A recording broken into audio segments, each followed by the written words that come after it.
Assalomu alaykum hurmatli tinglovchilar. Bugun biz sizlarga yoshlarda halollikni shakllantirish o'quv kursining 10-mavzusi, ya'ni mehnatga oid munosabatlar tushunchasi, yoshlarga, ya'ni mehnat munosabatlaridagi yoshlar uchun imtiyozlarni o'rganamiz. Darsimiz davomida quyidagilarga to'xtalib o'tamiz. Mehnat kodeksi haqida qisqacha ma'lumot, mehnatga oid munosabatlar haqida tushuncha hamda yoshlarga oid imtiyozlarni o'rganamiz. Bilamizki, Mehnat kodeksi yangi tahrirdagisi qabul qilingan bo'lib, 2022-yil 28-oktyabrda qabul qilingan hamda 2023-yil 30-apreldan kuchga kirgan. Mehnat kodeksi 7 bo'limdan iborat va 581 moddadan iborat. Mehnat munosabatlariga kirishadigan bo'lsak, birinchi navbatda tayyorgarlik bosqichi. Ya'ni tayyorgarlik bosqichi ko'rib turibmizki, yosh talablari mavjud mehnat munosabatlarida. 14 yosh, 15 yosh, 16 yosh ishga olishda biz albatta yosh talablaridan kelib chiqib, uni o'rganishimiz kerak bo'ladi. Darsimiz davomida biz yoshlarga oid imtiyozlarga to'xtalib o'tamiz. Bundan tashqari ishga qabul qilishda taqiq. Ya'ni biz ishga qabul qilishda kamsitishga ko'ra taqiqlash mumkin emas, bilamiz, hamda homilador ayollarni ishga olishda yoki yosh bolasi, yosh farzandi borligini inobatga olib taqiqlash mumkin emas. Yaqin qarindoshlari bevosita bo'ysunuvida ishlash esa mehnat qonunchiligi bilan taqiqlangan. Tanishtiruv tartib-taomillari bor. Birinchi navbatda biz ishga olish tayyorgarlik bosqichida nima qilamiz? Tanishtiruv tartib-taomillariga amal qilamiz. Bu nima degani? Xodimga siz mehnat vazifasi, mehnat va faoliyatidagi sharoitlarni, ichki hujjatlarni, ya'ni jamoa shartnomasi, ichki tartib qoidalari, lavozim yo'riqnomalarini tanishtirishimiz muhim hisoblanadi. Va keyingisi ishga qabul qilishda talab etiladigan hujjatlar. Bilamizki, ishga qabul qilishda Mehnat kodeksining 124-moddasida belgilangan hujjatlar talab etiladi. Majburiy hujjatlarga, ya'ni pasport, ID karta, 16 yoshga kirgan shaxslarni ishga oladigan bo'lsangiz yoki 16 yoshdan kichiklarni tug'ilganlik haqidagi guvohnomasi yoki ID kartasini talab qilishingiz mumkin.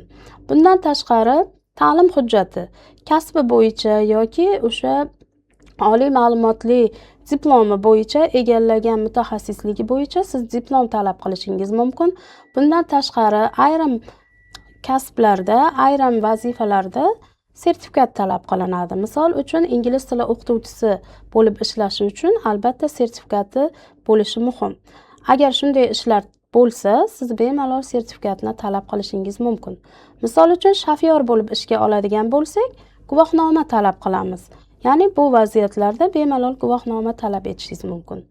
Keyingi holat harbiy hisobda turuvchilar uchun agar harbiy guvohnomasi bo'lsa, harbiy guvohnoma yoki o'sha harbiy tashkilotlarda ro'yxatga olinganlik haqidagi ma'lumotnomani talab etishingiz mumkin. Bundan tashqari mehnat daftarchasi. Bilamizki, hozirgi kunda mehnat daftarchalari elektron shaklda yuritiladi. Yagona milliy mehnat tizimidan ro'yxatdan o'tkazilib va biz har bitta mehnat daftarchasini oxirgi ish joyidan elektron shakldagi mehnat daftarchasidan ko'chirmani talab qila olamiz. Qog'oz shaklidagisini talab qilishga haqqimiz yo'q.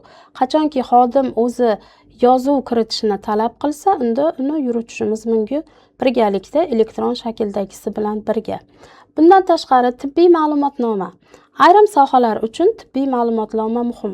Misol uchun tibbiyot sohasida albatta ishga kirish chog'ida tibbiy ma'lumotnoma talab etiladi.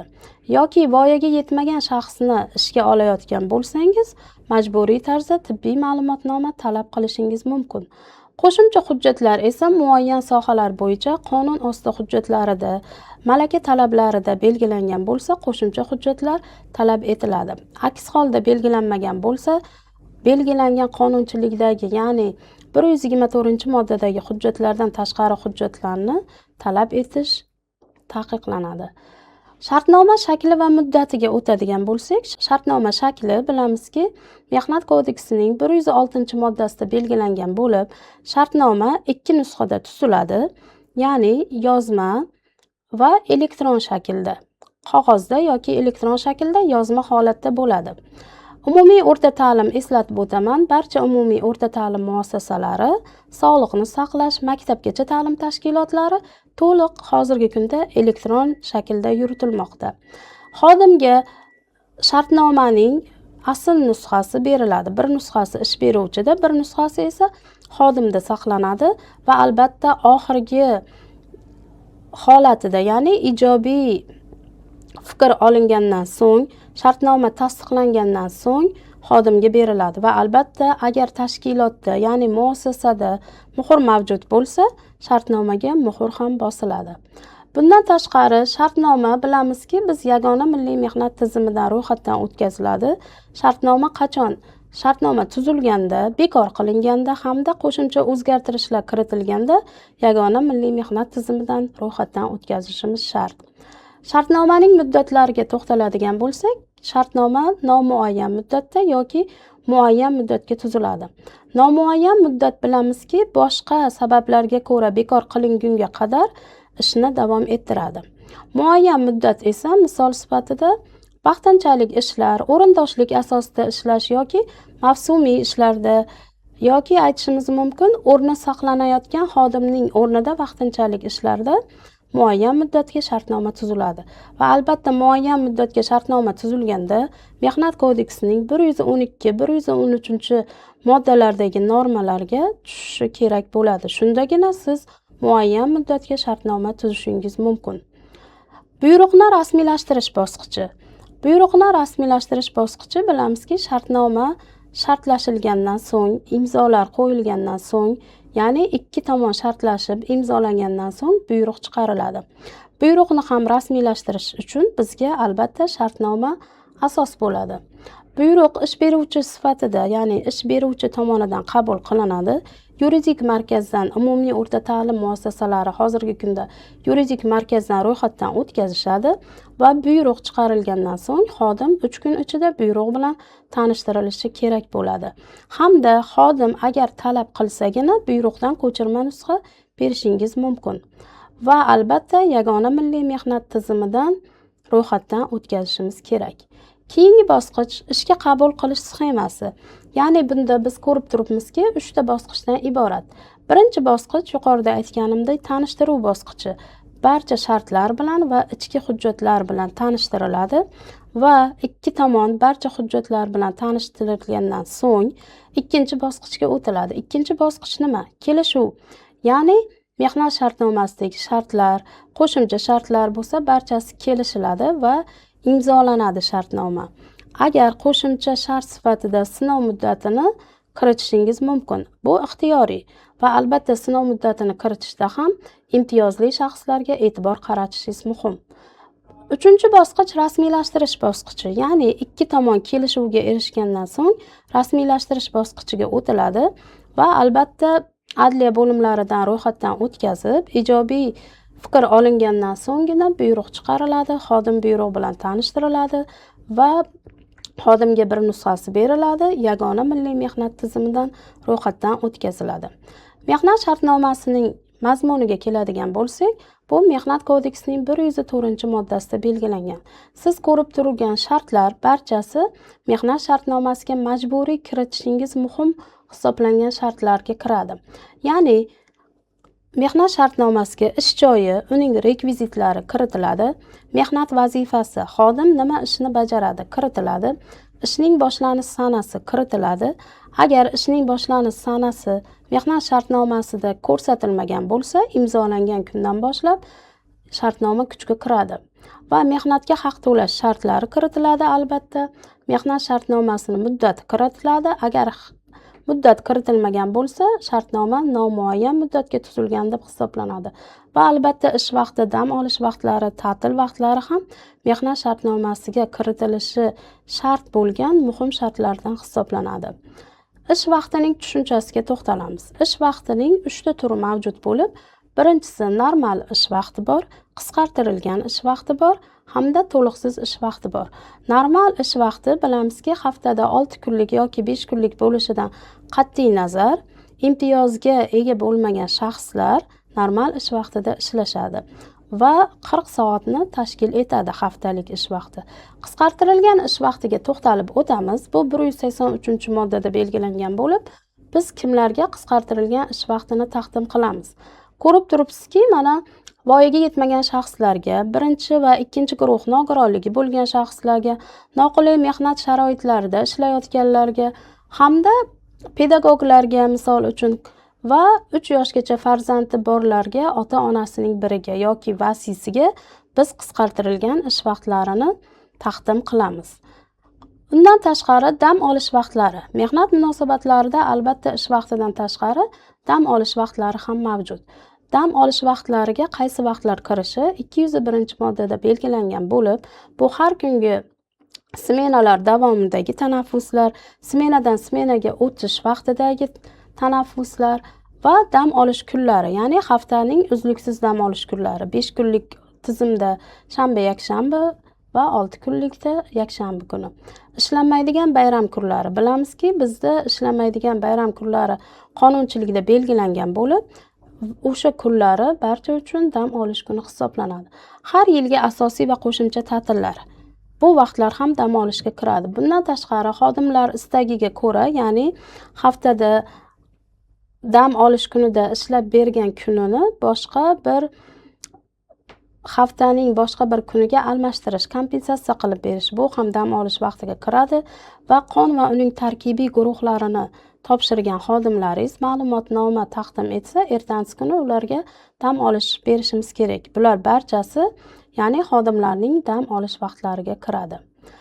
Dam olish va ovqatlanish uchun tanaffuslarga to'xtalib o'tmoqchimiz. Har bitta tashkilotda dam olish va ovqatlanish uchun tanaffuslar mavjud. Bu tashkilotning ichki tartib qoidalarida belgilangan bo'lib, kamida yarim soat, ya'ni 30 daqiqa, ko'pi bilan 2 soat tashkil etadi. Har bitta tashkilot o'zi tanlaydi, jamoa a'zolari bilan birga sohadan, ya'ni o'zini muassasasidan kelib chiqib va albatta bu ichki tartib qoidalariga belgilab qo'yiladi va tanaffuslardan, dam olish vaqtlaridan xodimlar o'z holicha foydalanishadi. Ta'tillarning turlariga to'xtalib o'tmoqchimiz. Ta'tillarning bir necha turlari bor. Ko'rib turganingizdek, har yilgi mehnat ta'tili bor. Ijtimoiy ta'tillar, ish haqi qisman saqlanadigan va ish haqi saqlanmaydigan ta'tillar. Darsimiz davomida bularga qisqacha to'xtalib o'tamiz. Har yilgi uzaytirilgan ta'tillar. Har yilgi uzaytirilgan ta'tillar birinchi, ikkinchi guruh nogironligi bo'lgan shaxslarga hamda voyaga yetmagan shaxslarga 30 kun etib belgilangan. Ya'ni har yilgi eng kam ta'til 21 kalendar kunni tashkil etsa, bularga biz qo'shimcha, ya'ni uzaytirilgan ta'tillarni qo'shib hisoblagan holda 30 kun ta'til berishimiz mumkin. Bundan tashqari ko'rib turibmiz, har yilgi qo'shimcha ta'tillar ham mavjud. Har yilgi qo'shimcha ta'tillarda mehnat sharoiti noqulay ishlarda ishlagan xodimlarga va noqulay tabiiy iqlim sharoitida ishlagan xodimlarga, ya'ni bu uchun alohida Vazirlar Mahkamasining qarori belgilangan. Qarorda qaysi hududda necha kunligi belgilangan va o'sha hududda yashayotgan xodimlarga biz qo'shimcha ta'til sifatida bu ta'tilni qo'shib berishimiz mumkin. Bundan tashqari 220-moddaga muvofiq har 5 yilda biz stajga ko'ra ta'til berishimiz kerak. Har 5 yilga 2 kundan, ya'ni jami 8 kundan oshmaydi. Har 5 yiliga biz 2 kundan qo'shib beramiz. Bundan tashqari 219-moddada yana bizda jamoat shartnomalarimizda qo'shimcha ta'tillar berish nazarda tutilgan. Har bitta tashkilotning jamoat shartnomalarida qo'shimcha ta'tillar belgilangan bo'ladi va qaysi xodimlar toifasiga necha kun belgilangan bo'lsa, o'sha jamoat shartnomasiga qo'shimcha ta'tilni ham qo'shib berishimiz har yilgi mehnat ta'tiliga mumkin bo'ladi. Bundan tashqari har yilgi qo'shimcha ta'tillarni jamlash tartibi 222-moddada belgilangan bo'lib, har yilgi asosiy eng kam ta'til, qo'shimcha ta'tillar va uzaytirilgan ta'tillar jamlanib, jami 56 kundan oshmasin. Ya'ni hozirgi kunda bilamizki, barcha ta'tillarimiz kalendar kunlarda beriladi va 3 ta ta'tilni jamlaganimizda 1 yilga 56 kalendar kundan oshmasligi muhim hisoblanadi. Bundan tashqari bizda ijtimoiy ta'tillar ham mavjud bo'lib, ijtimoiy ta'tillarga quyidagilar kiradi. Ya'ni ko'rib turibmizki, homiladorlik va tug'ish ta'tillari, homiladorlik ta'tili bilamizki, bu o'sha 126 kun yoki 140 kunni tashkil etadi va tug'ish ta'tillari esa 2 yoshdan va 1 yil qo'shimchasi bilan 3 yilni bola parvarishi ta'tili tashkil etadi. Bola parvarish ta'tillari yuqorida aytib o'tdik 3 yoshgacha va o'quv ta'tili. O'quv ta'tillariga ham to'xtalib o'tamiz darsimiz davomida va ijodiy ta'tillar. Ijodiy ta'tillarga bilamizki, o'sha PhD himoya qilganlarga 3 oygacha, darsliklar mualliflariga 3 oygacha va doktor sayns himoya qilganlarga, ya'ni biz 6 oygacha ta'til berishimiz mumkin. Faqatgina ilmiy kengash xulosalariga tayangan holda. Bundan tashqari ish haqi saqlanmaydigan ta'til tushunchasi ham mavjud. Bizda ish haqi saqlanmaydigan ta'til ish beruvchi bilan kelishilgan holda beriladi. Ya'ni ish beruvchining roziligi muhim. Qachonki imtiyozli shaxslar bo'lsa, ya'ni urush mehnat faxriylari, 12 yoshgacha 2 va undan ortiq farzandi bo'lganlar, 1-2 guruh nogironligi bo'lgan shaxslarga biz imtiyoz sifatida har yili 14 kalendar kun ish haqi saqlanmagan ta'til berishga majburmiz agar xodimingiz so'rasa. Boshqa holatlarda esa albatta ish beruvchi va xodim o'rtasida 1 yil davomida, ya'ni berilgan oxirgi vaqtdan boshlab, misol uchun mart oyi bo'ladigan bo'lsa, keyingi martgacha shu davr mobaynida 3 oygacha berishingiz mumkin bo'ladi. Yoshlarga oid mehnatdagi o'sha mehnat munosabatlaridagi yoshlarga oid imtiyozlarga qisqacha to'xtalib o'tamiz darsimiz davomida. Birinchisi, taqiqlangan mehnat turlari, ya'ni yoshlar, ya'ni voyaga yetmaganlar qaysi ishlarda ishlashlariga taqiq qo'yilgan. Og'ir jismoniy mehnatda yoki yer osti konlarida, shaxta ishlarida, kimyoviy zaharli moddalar bilan ishlaydigan zavodlarda, kechki va tungi smenalarda hamda issiqligi 40 gradusdan yuqori darajada ishlaydigan tashkilotlar, korxonalarda va psixologik zararli sharoitlar, ya'ni unga ma'naviy ta'sir qiladigan, psixologik ta'sir qiladigan ishlarda ishlash taqiqlangan. Ruxsat etilgan ishlar esa yengil ishlarda ishlash mumkin. Ma'muriy sohada, ya'ni tashkilotlarda yordamchi vazifalarda ishlash mumkin. Savdo va ofislarda yengil ishlarda ishlash mumkin. Madaniy, ijodiy faoliyat sohalarida ishlashi mumkin. IT va kompyuter sohalarida ishlashi mumkin va qisqa muddatli mavsumiy ishlarda ishlashi mumkin. Va yana boshqa holatlarni, taqiqlangan holatlarni aytib o'tishim muhim hisoblanadi. Ya'ni tungi kafelarda va klublarda ishlash mumkin emas. Spirtli ichimliklar, tamaki mahsulotlari, giyohvandlik moddalari va psixotrop moddalarini, ya'ni savdosi bilan shug'ullanish yoki ularni tashish yoki ishlab chiqarishda ishlashlari mumkin emas. Shuningdek, og'ir, ya'ni o'zlariga, yoshlariga belgilangan og'irlik normalaridan ortiq yuk ko'taradigan ishlarda ham ishlashlari to'liq taqiqlangan. Bundan tashqari, ishga qabul qilishdagi yoshlarga oid imtiyozlarga to'xtalib o'tmoqchiman. Ya'ni bilamizki, amaliyotda asosiy to'liq 16 yoshdan muomala layoqatiga yetgan bo'lsa, biz ishga qabul qilinishga davlatimiz tomonidan qonunchilikda ruxsat berilgan. Lekin ayrim holatlarda, misol uchun 14 yoshdan ham ishga olishga ruxsat beriladi. Ya'ni maxsus holatlarda ta'lim tashkilotlarida faoliyat turlari bo'lishi mumkin. Aytaylik, madaniyat yoki sport sohalarida, ommaviy axborot vositalarida, teatr tomoshalarida yoki suxandonlik bo'lishi mumkin.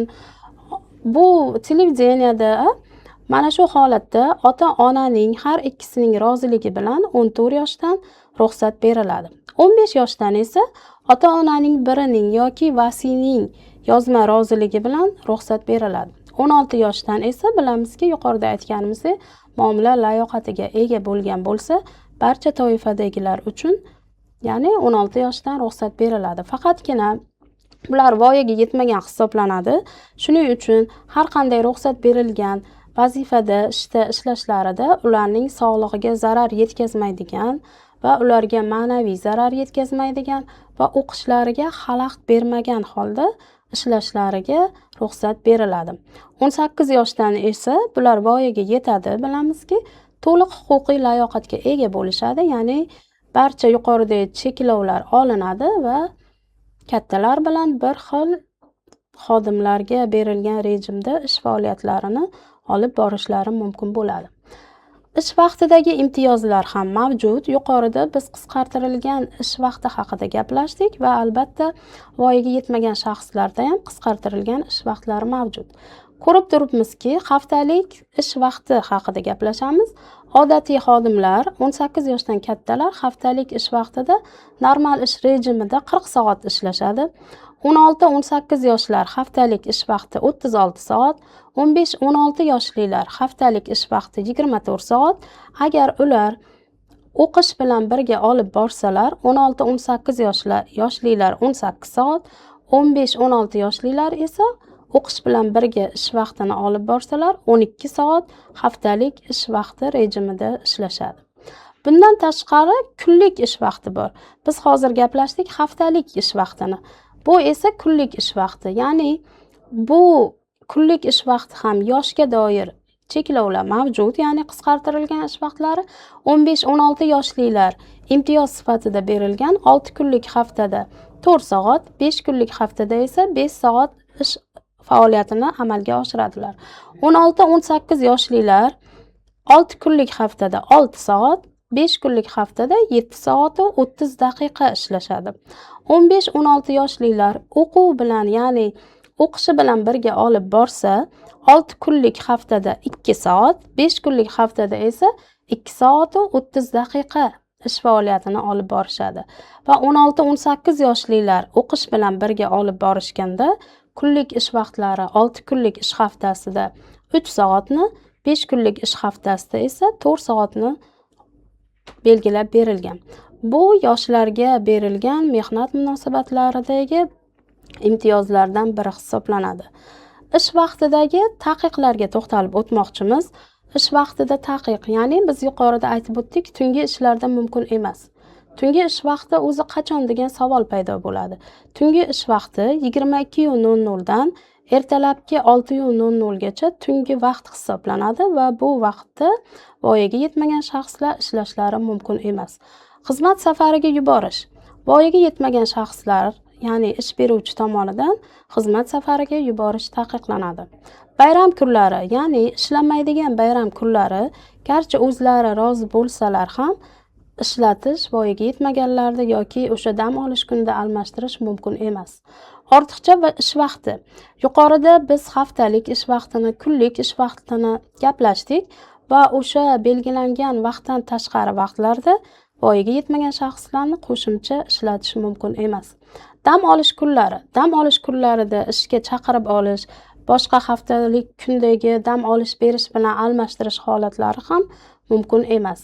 Zararli ishlash, ya'ni yuqorida aytganimizdek sog'lig'iga, o'qishiga, ya'ni uning ma'naviyatiga ta'sir qiladigan ishlar mumkin emas. Ish haqidagi kafolatlar. Ish haqida kafolatlar yoshlarga ham berilgan. Bilamizki, ular qisqartirilgan ish vaqtida ishlashadi. Misol uchun 36 soatlik ish vaqtida 16 yoshlilarni gapirib o'tdik. Ya'ni 40 soatlik ish vazifani bajaruvchi xodimlar bilan bular ham 36 soatda ishlashadi, lekin 40 soatlik ishlagan xodimlar bilan to'liq ish haqqini olishadi. Bu davlat tomonidan mehnat munosabatlaridagi berilgan imtiyozlardan biri. Bundan tashqari, o'quv yilida ishlash. Ya'ni biz aytaylik, o'quv davrida ishlashda ham ularni ish vaqtlarini kamaytirib berdik yoki ishlab chiqarish holatlariga vaqtga munosabat yoki o'sha o'zlari korxonalarda ishlab chiqarish bo'lsa, o'sha belgilangan tovar turlariga qarab belgilanishi ish haqlari kafolat sifatida belgilangan. Va qo'shimcha ish vaqtlari. Aytaylik, vaqtbay ishlar bo'ladigan bo'lsa, boshqa xodimlarga qo'shimcha kafolatlar, qo'shimcha ish haqlari belgilangan bo'lsa, voyaga yetmagan bo'lsalar ham aynan ushbu ishda ishlaydigan bo'lsalar, qo'shimcha ish haqlari, ya'ni voyaga yetmagan shaxslarning ham ish haqiga qo'shib hisoblanib to'lab beriladi. Dam olish va ta'tildagi imtiyozlarga to'xtalib o'tmoqchimiz. Yillik uzaytirilgan mehnat ta'tili. Ya'ni biz yuqorida aytib o'tdik, voyaga yetmagan shaxslarga oddiy xodimlarning eng kam ta'tili 21 kalendar kun bo'lsa, voyaga yetmagan shaxslarga 30 kalendar kun qilib uzaytirilgan ta'til beramiz. Va Yana bir narsaga to'xtalib o'tmoqchiman. Voyaga yetmagan shaxslar o'zlari uchun qulay bo'lgan davrda mehnat ta'tillarini olish imkoniyatiga egalar va yillik mehnat ta'tilidan chaqirib olish aslo mumkin emas. Bundan tashqari 18 yoshgacha bo'lgan xodimlarga, ya'ni ishchilarga, ya'ni o'sha ta'tillarini chaqirib olib, qolgan qismini kompensatsiya qilish ham mumkin emas. Qo'shimcha kafolatlarga to'xtaladigan bo'lsak, har yilgi ta'tillarni qismlarga bo'lib olish huquqi mavjud. Qismlarga bo'lib olinganda, albatta bir qismi 14 kalendar kunga to'g'ri kelishi shart va pulli kompensatsiya faqat zarur minimumdan ortiq kunlar uchun to'lab beriladi. Qolgan holatlarda pulli kompensatsiyaga almashtirishga yo'l qo'yilmaydi hamda ta'tilni bermaslik ham, ya'ni qonunchilikda taqiqlangan hisoblanadi. O'quv ta'tillaridagi kafolatlarga to'xtalib o'tmoqchiman. Albatta, ko'rib turibmizki, o'quv ta'tillari uning ta'lim shaklidan kelib chiqib, kursidan kelib chiqib farqlanadi. Birma-bir bunga to'xtalib o'tadigan bo'lsak, oliy ta'limda 1-2 kursda kechki ta'lim shaklida o'qiydiganlar uchun o'quv yili davomida 20 kalendar kun o'quv ta'tili beriladi. Oliy ta'limda 3-kurs va undan yuqori kurslarda o'qiydigan bo'lsa, kechki ta'limda o'quv yili davomida 30 kalendar kun beriladi. Oliy ta'lim, o'rta maxsus ta'lim, professional ta'limda 1-2 kursda sirtqi ta'limda o'qiydiganlar uchun o'quv yili davomida 30 kalendar kun, oliy ta'lim, o'rta maxsus ta'lim, professional ta'limda sirtqi ta'lim shaklida 3-kurs va undan yuqori kurslarda o'qiydiganlar uchun esa o'quv ta'tili 40 kalendar kun davomida berilishi mumkin. O'rta maxsus professional ta'limda kechki ta'lim shaklida 1-2 kursda o'qiydiganlar uchun o'quv ta'tili 10 kalendar kun, 3-kurs va undan yuqori kursda o'qiydigan kechki ta'limda esa 20 kalendar kun etib belgilangan. Ushbu o'quv ta'tillari agar xodimning yillik mehnat ta'tillari davriga to'g'ri keladigan bo'lsa, albatta yillik mehnat ta'tili to'xtab turadi va o'quv ta'tiliga chiqarasiz. O'quv ta'tili tugagandan so'ng yana milliy mehnat ta'tilini davom ettirishi mumkin. Tibbiy ko'rik va maxsus kafolatlarga to'xtaladigan bo'lsak, tibbiy ko'rikda ularga qanday imtiyozlar berilgan?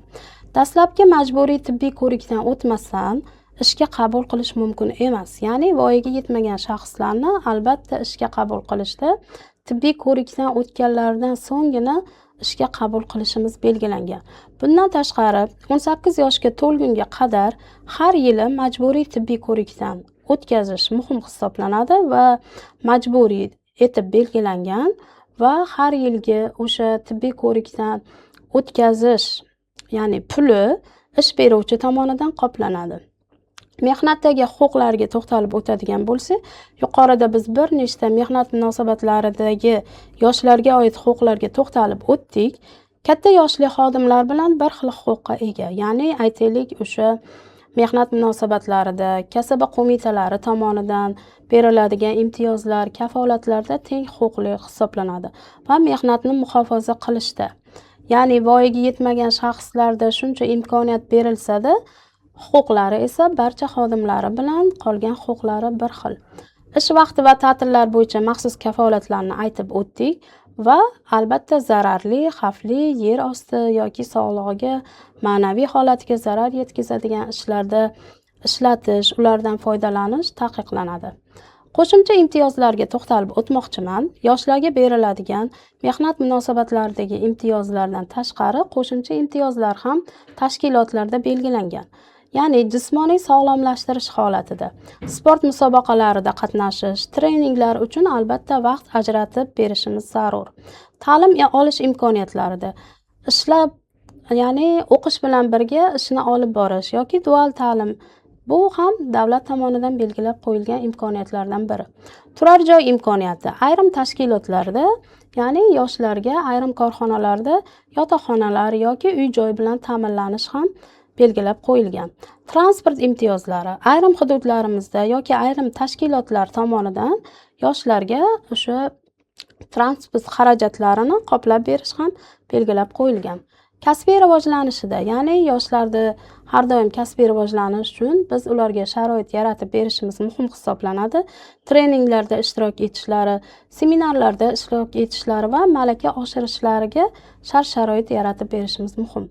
Va sog'liqni saqlash, yuqorida aytganimdek, tibbiy sug'urta va har yilgi tibbiy ko'rikdan o'tkazish ham ularga berilgan qo'shimcha imtiyozlardan biri sifatida qabul qilingan.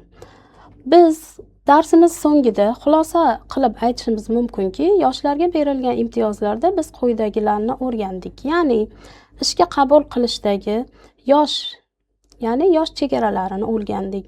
Bundan tashqari ish vaqtlarini o'rgandik. Qisqartirilgan ish vaqtlari, qisqartirilgan ish kunlari, taqiqlar, ya'ni tungi ishlarda sog'lig'iga ziyon ko'rsatadigan ishlarni gaplashdik va ta'tillarda berilgan imtiyozlarni o'rgandik.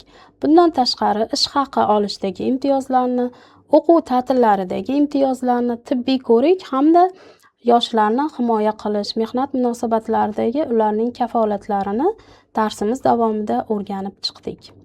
Shuning bilan darsimizga yakun yasaymiz. E'tiboringiz uchun rahmat.